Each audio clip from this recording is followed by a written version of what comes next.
యేసుని ప్రేమ ఛానల్కి స్వాగతం. దయచేసి ఈ ఛానల్ని లైక్ చేయండి, షేర్ చేయండి, సబ్స్క్రైబ్ చేయండి. తెలుగు డైలీ ఆడియో బైబిల్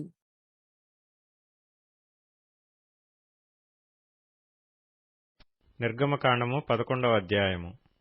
మరియు యెహోవా మోషేతో ఇట్లనెను, ఫరో మీదికిని ఐగుప్తు మీదికిని ఇంకొక తెగులును రప్పించెదను. అటు తరువాత అతడు ఇక్కడ నుండి మిమ్మును పోనిచ్చును.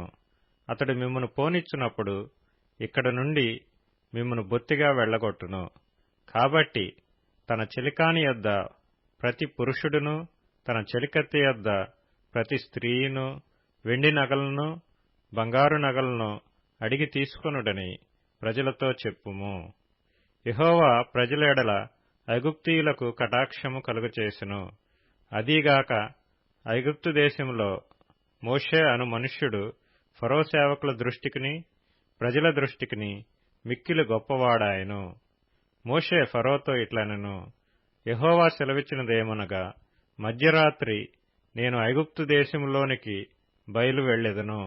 అప్పుడు సింహాసనం మీద కూర్చున్న ఫరో తొలిపిల్ల మొదలుకొని తిరగలి విసురుదాని తొలిపిల్ల వరకు ఐగుప్తు దేశమందలి తొలిపిల్లలందరూ చచ్చెదరు.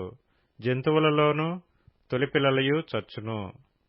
అప్పుడు ఐగుప్తు దేశమందంతటా మహాఘోష పుట్టును. అట్టి ఘోష అంతకు ముందు పుట్టలేదు, అట్టిది ఇక మీదట పుట్టదు.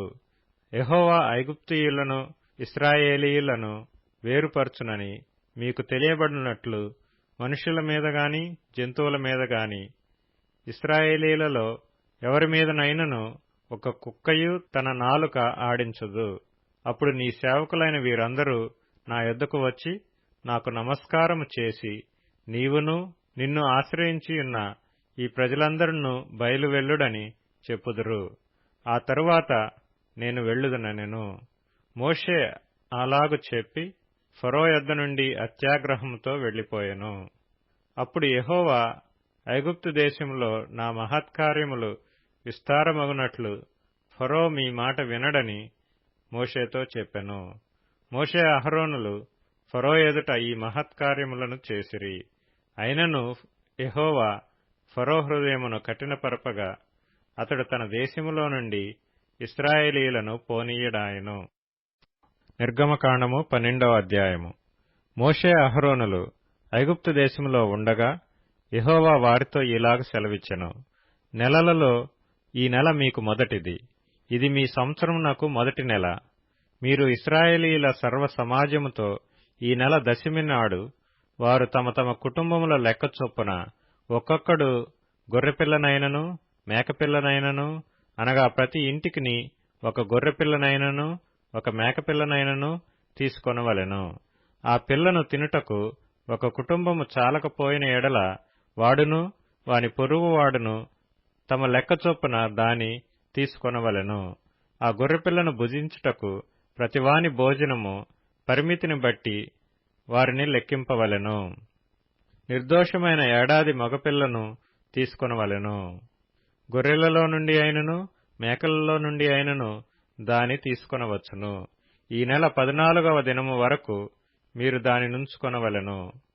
తరువాత ఇశ్రాయేలీయుల సమాజపు వారందరూ తమ తమ కూటములలో సాయంకాలమందు దాని చంపి దాని రక్తము కొంచెము తీసి తాము దాని తిని ఇండ్ల ద్వారబంధపు 2 నిలువు కమ్ముల మీదను పై కమ్మి మీదను చల్లి ఆ రాత్రియే వారు అగ్నిచేత కాల్చబడిన ఆ మాంసమును పొంగని రొట్టెలను తినవలెను.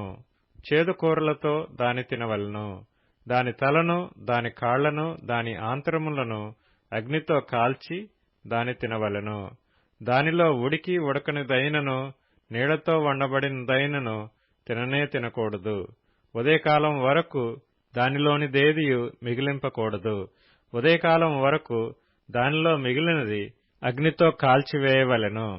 మీరు దానిని తినవలసిన విధమేదనగా, మీ నడుము కట్టుకొని మీ చెప్పులు తొడుగుకొని మీ కర్రలు చేత పట్టుకొని త్వరపడుచు దాని తినవలెను. అది యెహోవాకు పస్కా బలి. ఆ రాత్రి నేను ఐగుప్తు దేశమందు సంచరించి ఐగుప్తు దేశమందలి మనుషులలోనే గాని జంతువులలోనే గాని తొలి సంతతి అంతయు హతము చేసి ఐగుప్తు దేవతలకందరికీ తీర్పు తీర్చెదను. నేను యెహోవాను. మీరున్న ఇండ్ల మీద ఆ రక్తము మీకు గురుతుగా ఉండును. నేను ఆ రక్తమును చూచి మిమ్మును నశింపచేయక దాటిపోయెదను. నేను ఐగుప్తు దేశమును పాడు చేయుచుండగా మిమ్ము సంహరించుటకు తెగులు మీ మీదికి రాదు. కాబట్టి ఈ దినము మీకు జ్ఞాపకార్థమైనదగును. మీరు యెహోవాకు పండుగగా దానినాచరింపవలెను. తరతరములకు నిత్యమైన కట్టడగా దానినాచరింపవలెను. 7 దినములు పులియని రొట్టెలను తినవలెను. మొదటి దినమున మీ ఇండ్లలో నుండి పొంగినది పారవేయవలెను. మొదటి దినము మొదలుకొని 7వ దినము వరకు పులిసిన దానిని తిను ప్రతి మనుష్యుడు ఇశ్రాయేలీలలో నుండి కొట్టివేయబడును. ఆ మొదటి దినమున మీరు పరిశుద్ధ సంఘముగాను 7వ దినమున పరిశుద్ధ సంఘముగాను కూడుకొనవలెను. ఆ దినములయందు ప్రతివాడు తినవలసినది మాత్రమే మీరు సిద్ధపరచవచ్చును. అదియుగాక మరి ఏ పనియూ చేయకూడదు. పులియని రొట్టెల పండుగను మీరు ఆచరింపవలెను. ఆ దినమందే నేను మీ సమూహములను ఐగుప్తు దేశములో నుండి వెలుపలికి రప్పించితిని గనుక మీరు మీ తరములన్నిటిలో ఈ దినమును ఆచరింపవలెను. ఇది మీకు నిత్యమైన కట్టడగా ఉండును. మొదటి నెల 14వ దినము సాయంకాలం మొదలుకొని ఆ నెల 21వ దినము సాయంకాలము వరకు మీరు పులియని రొట్టెలను తినవలెను. 7 దినములు మీ ఇండ్లలో పొంగినదేదియును ఉండకూడదు. పులిసిన దానిని తినువాడు అన్యుడే గాని దేశములో పుట్టినవాడే గాని ఇశ్రాయేలీల సమాజంలో నుండక కొట్టివేయబడును. మీరు పులిసినదేదియు తినక మీ నివాసములన్నిటిలోనూ పులియని వాటినే తినవలెనని చెప్పుమనెను. కాబట్టి మోషే ఇశ్రాయేలీల పెద్దలనందరినీ పిలిపించి వారితో ఇట్లనెను. మీరు మీ కుటుంబముల చొప్పున మందలో నుండి పిల్లను తీసుకొని పస్కా పశువును వధించుడి. మరియు హిస్సోపు కుంచె తీసుకొని పళ్ళెములోనున్న రక్తములో దాన్ని ముంచి ద్వారబంధపు పైకమ్మికిని 2 నిలువు కమ్ములకును పళ్ళెములోని రక్తమును తాకింపవలెను. తరువాత మీలోనెవరునూ ఉదయము వరకు తన ఇంటి ద్వారము నుండి బయలు వెళ్లకూడదు.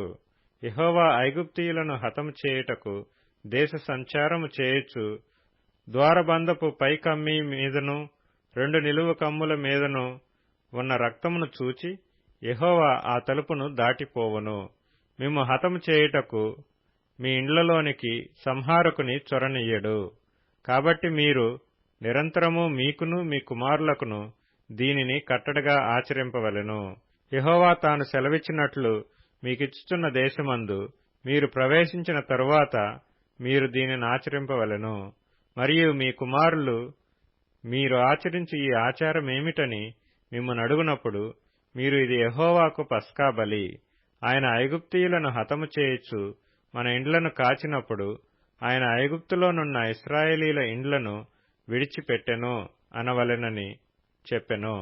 అప్పుడు ప్రజలు తలలు వంచి నమస్కారము చేసిరి. అప్పుడు ఇశ్రాయేలీలు వెళ్లి అలాగు చేసిరి. యెహోవా మోషే అహరోనులకు ఆజ్ఞాపించినట్లే చేసిరి. అర్ధరాత్రి వేళ జరిగినదేమనగా సింహాసనం మీద కూర్చున్న ఫరో మొదలుకొని చెరసాలలోనున్న ఖైదీ యొక్క తొలిపిల్ల వరకు ఐగుప్తు దేశమందలి తొలిపిల్లలనందరినీ పశువుల తొలిపిల్లలనన్నిటినీ యెహోవా హతము చేసెను. ఆ రాత్రి ఫరోయు అతని సేవకులందరూ ఐగుప్తీయులందరూ లేచినప్పుడు శవము లేని ఇల్లు ఒకటైనను లేకపోయినందున ఐగుప్తులో మహాఘోష పుట్టెను. ఆ రాత్రివేళ ఫరో మోషే అహరోనులను పిలిపించి వారితో, మీరును ఇశ్రాయేలీయులను లేచి నా ప్రజల మధ్య నుండి బయలువెళ్ళిడి. మీరు చెప్పినట్లు పోయి యెహోవాను సేవించుడి. మీరు చెప్పినట్లు మీ మందలను మీ పశువులను తీసుకొని పోవుడి. నన్ను దీవించుడని చెప్పెను. ఐగుప్తీయులు మనమందరము చచ్చినవారమనుకొని తమ దేశములో నుండి ప్రజలను పంపుటకు త్వరపడి వారిని బలవంతము చేసిరి. కాబట్టి ప్రజలు తమ పిండి ముద్దను తీసుకొని అది పులియక మునిపే పిండి పిసుకు తొట్లలో దానిని మూటకట్టుకొని తమ భుజముల మీద పెట్టుకొని పోయిరి. ఇశ్రాయేలీయులు మోషే మాట చొప్పున చేసి ఐగుప్తీయుల యొద్ద వెండి నగలను, బంగారు నగలను, వస్త్రములను అడిగి తీసుకొనిరి. యెహోవా ప్రజల ఎడల ఐగుప్తీయులకు కటాక్షము కలుగచేసెను గనుక వారు వారికి కావలసిన వాటిని ఇచ్చిరి. అట్లు వారు ఐగుప్తీయులను దోచుకొనిరి. అప్పుడు ఇశ్రాయేలీయులు రామశేసు నుండి సుక్కోతుకు ప్రయాణమైపోయిరి. వారు పిల్లలుగాక కాల్బలము 6,00,000 వీరులు, అనేకులైన అన్యజనుల సమూహమును, గొర్రెలు, ఎద్దులు మొదలైన పశువుల గొప్ప మందయును వారితో కూడా బయలుదేరెను. వారు ఐగుప్తులో నుండి తెచ్చిన పిండి ముద్దతో పొంగని రొట్టెలు చేసి కాల్చిరి. వారు ఐగుప్తులో నుండి వెళ్లగొట్టబడి తడవు చేయలేకపోయిరి గనుక అది పులిసి ఉండలేదు. వారు తమ కొరకు వేరొక ఆహారమును సిద్ధపరచుకొని ఉండలేదు. ఇశ్రాయేలీయులు ఐగుప్తులో నివసించిన కాలము 430 సంవత్సరములు. ఆ 430 సంవత్సరములు గడిచిన తరువాత జరిగినదేమనగా, ఆ దినమందే యెహోవా సేనలన్నీయు ఐగుప్తు దేశములో నుండి బయలుదేరిపోయెను. ఆయన ఐగుప్తు దేశములో నుండి వారిని బయటకు రప్పించినందుకు ఇది యెహోవాకు ఆచరింపదగిన రాత్రి. ఇశ్రాయేలీయులందరూ తమ తమ తరములలో యెహోవాకు ఆచరింపదగిన రాత్రి ఇదే. మరియు యెహోవా మోషే అహరోనులతో ఇట్లనెను, ఇది పస్కా పండుగను గూర్చిన కట్టడ. అన్యుడెవడనూ దాని తినకూడదు. కాని వెండితో కొనబడిన దాసుడు సున్నతి పొందినవాడైతే దాని తినవచ్చును. పరదేశీయు, కూలికి వచ్చిన దాసుడును దాని తినకూడదు. మీరు ఒక్క ఇంటిలోనే దాని తినవలెను. దాని మాంసంలో కొంచెమైనను ఇంటిలో నుండి బయటకు తీసుకొని పోకూడదు. దానిలో ఒక్క ఎముకనైనను మీరు విరువకూడదు. ఇశ్రాయేలీల సర్వ సమాజము ఈ పండుగను ఆచరింపవలెను. నీ యొద్ద నివసించు పరదేశి యెహోవా పస్కాను ఆచరింపగోరిన ఎడల అతనికి కలిగిన ప్రతి మగవాడు సున్నతి పొందవలెను. తరువాత అతడు సమాజములో చేరి దానిని ఆచరింపవచ్చును. అట్టివాడు మీ దేశములో పుట్టిన వానితో సముడగును. సున్నతి పొందనివాడు దానిని తినకూడదు. దేశస్థునికిని మీలో నివసించు పరదేశికిని దీని గూర్చి ఒకటే విధి ఉండవలెనెను. ఇశ్రాయేలీలందరూ అలాగు చేసిరి. యెహోవా మోషే అహరోనులకు ఆజ్ఞాపించినట్లు చేసిరి. యెహోవా ఇశ్రాయేలీలను వారి వారి సమూహముల చొప్పున ఆనాడే ఐగుప్తు దేశములో నుండి వెలుపలికి రప్పించెను. మత్తయి సువార్త 18వ అధ్యాయము. ఆ సమయమున పేతురు ఆయన యొద్దకు వచ్చి, ప్రభువా, నా సహోదరుడు నా ఎడల తప్పిదము చేసిన ఎడల నేనెన్ని మారులు అతని క్షమింపవలెను? 7 మారుల మట్టుకా అని అడిగెను. అందుకు యేసు అతనితో ఇట్లనెను, 7 మారుల మట్టుకే కాదు, 77 మారుల మట్టుకని నీతో చెప్పుచున్నాను. కావున పరలోక రాజ్యము తన దాసుల యొద్ద లెక్క చూచుకొనగోరిన యొక్క యజమాను పోలియున్నది. అతడు లెక్క చూచుకొన మొదలు పెట్టినప్పుడు అతనికి 10,000 తలాంతులు అచ్చియున్న ఒకడు అతని యొద్దకు తేబడెను. అప్పు తీర్చుటకు వాని యొద్ద ఏమీయూ లేనందున వాని యజమానుడు వానిని, వాని భార్యను, పిల్లలను, వానికి కలిగినది యావత్తును అమ్మి అప్పు తీర్చవలెనని ఆజ్ఞాపించెను. కాబట్టి ఆ దాసుడు అతని ఎదుట సాగిలపడి మ్రొక్కి, నా ఎడల ఓర్చుకొనుము, నీకు అంతయు చెల్లింతునని చెప్పగా, ఆ దాసుని యజమానుడు కనికరపడి వానిని విడిచిపెట్టి వాని అప్పు క్షమించెను. అయితే ఆ దాసుడు బయటకు వెళ్లి తనకు 100 దేనారములు అచ్చియున్న తన తోడి దాసులలో ఒకనిని చూచి వాని గొంతు పట్టుకొని, నీవు అచ్చియున్నది చెల్లింపమనెను. అందుకు వాని తోడి దాసుడు సాగిలపడి, నా ఎడల ఓర్చుకొనుము, నీకు చెల్లించదనని వానిని వేడుకొనెను గాని వాడు ఒప్పుకొనక అచ్చియున్నది చెల్లించు వరకు వాని చెరసాలలో వేయించెను. కాగా వాని తోడి దాసులు జరిగినది చూచి మిక్కిలి దుఃఖపడి వచ్చి జరిగినదంతయు తమ యజమానునికి వివరముగా తెలిపిరి. అప్పుడు వాని యజమానుడు వానిని పిలిపించి, చెడ్డదాసుడా, నీవు నన్ను వేడుకొంటివి గనుక నీ అప్పంతయు క్షమించితిని. నేను నిన్ను కరుణించిన ప్రకారము నీవును నీ తోడి దాసుని కరుణింపవలసియుండెను గదా అని వానితో చెప్పెను. అందుచేత వాని యజమానుడు కోపపడి తనకు అచ్యున్నదంతయు చెల్లించు వరకు బాధపరచు వారికి వాని నప్పగించెను. మీలో ప్రతివాడును తన సహోదరుని హృదయపూర్వకముగా క్షమింపని ఎడల నా పరలోకపు తండ్రియు ఆ ప్రకారమే మీ ఎడల చేయుననెను. దయచేసి ఈ ఛానల్ని లైక్ చేయండి, షేర్ చేయండి, సబ్స్క్రైబ్ చేయండి.